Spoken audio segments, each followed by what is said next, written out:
ভীষণ এক্সাইটেড, ভীষণ ভালো লাগছে।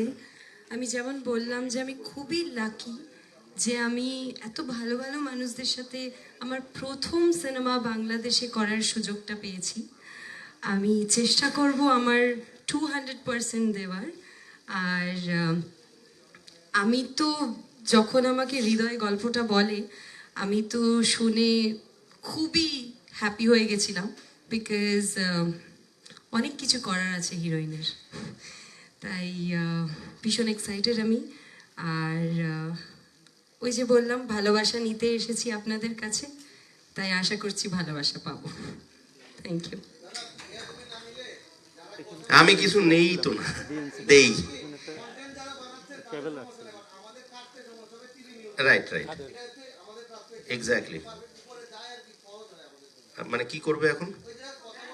এখানে এসে বলবে কি বারে বারে? তাহলে যিনি আসবেন তিনি একাধারে যতগুলো প্রশ্ন আছে সবগুলোর উত্তর দিয়ে আবার চলে যাক। এটা ভালো। আচ্ছা, বুঝি তো আমি তো। আচ্ছা, তাহলে প্রথম এখন কি আর কোনো প্রশ্ন আছে কি কারোর কাছে? সেই আসবে তাহলে। সিয়াম চলে আসবে। এত প্রশ্ন সিয়াম।